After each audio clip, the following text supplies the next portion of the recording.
يا إخوان أقول لكم كلمة وسجلوها علي: إذا الخير انشال من الكرة الأرضية كلها فمن العراق ما ينشال، لأن هذا البلد كتب له الله أن يحكم الأرض ومن عليها في يوم من الأيام.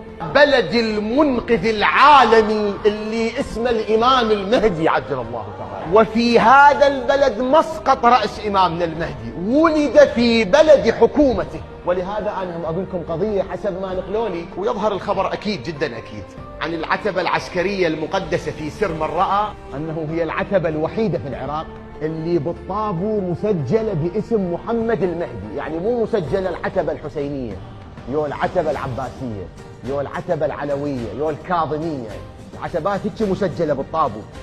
أما العتبة العسكرية الوحيدة الوارث حي لو ميت حي.